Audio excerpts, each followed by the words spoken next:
जय माता दी। स्वागत है आपका इस चैनल में। नवरात्र के दूसरे दिन माँ दुर्गा की दूसरी शक्ति माँ ब्रह्मचारिणी की पूजा की जाती है। माँ कठिन क्षणों में संबल देती है। माँ ब्रह्मचारिणी माँ दुर्गा की नवशक्ति का दूसरा स्वरूप ब्रह्मचारिणी माता का है। माँ दुर्गा का यह स्वरूप भक्तों और सिद्धों को अनंत फल देने वाला है। इसकी उपासना से तप, त्याग, वैराग्य, सदाचार और संयम की वृद्धि होती है।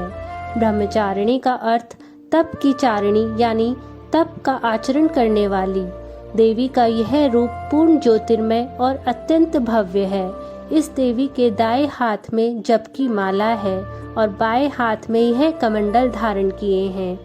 पूर्व जन्म में इस देवी ने हिमालय के घर पुत्री रूप में जन्म लिया था और नारद जी के उपदेश से भगवान शंकर को पति रूप में प्राप्त करने के लिए माता ने घोर तपस्या की थी। इस कठिन तपस्या के कारण ही इन्हें तपचारिणी अर्थात ब्रह्मचारिणी नाम से अभिहित किया गया है। 1000 वर्ष तक इन्होंने केवल फल फूल खाकर ही बिताए और 100 वर्षों तक माता ने केवल जमीन पर रहकर शाक का निर्वाह किया। कुछ कठिन दिनों तक कठिन उपवास रखे और खुले आकाश के नीचे माँ वर्षा और धूप के घोर कष्ट सहे। 3000 वर्षों तक टूटे हुए बिल्व पत्र खाए और भगवान शंकर की आराधना करती रहीं। इसके बाद तो उन्होंने सूखे बिल्व पत्र खाना भी छोड़ दिए।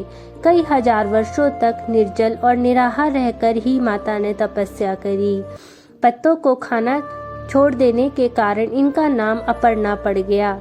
कठिन तपस्या के कारण देवी का शरीर एकदम क्षीण हो गया। देवता, ऋषि, सिद्धगण, मुनि सभी ने ब्रह्मचारिणी की तपस्या को अभूतपूर्व पुण्यकृत बताया, सराहना की और कहा, हे देवी, आज तक किसी ने इस तरह की घोर तपस्या नहीं करी है। यह तुमसे ही संभव थी। तुम्हारी मनोकामना परिपूर्ण होगी और भगवान चंद्रमौली शिवजी तुम्हें पति रूप में प्राप्त होंगे। अब तपस्या छोड़कर घर लौट जाओ। जल्द ही तुम्हारे पिता तुम्हें बुलाने आ रहे हैं। इस देवी की कथा का यह सार है कि जीवन के कठिन संघर्षों में भी मन को विचलित नहीं करना चाहिए। माँ ब्रह्मचारिणी देवी की कृपा से सर्व सिद्धि प्राप्त होती है। दुर्गा पूजा के दूसरे दिन देवी के इस स्वरूप की उपासना की जाती है। व्रत के दिन ये महाव्रत की कथा अवश्य सुने। जय माता दी।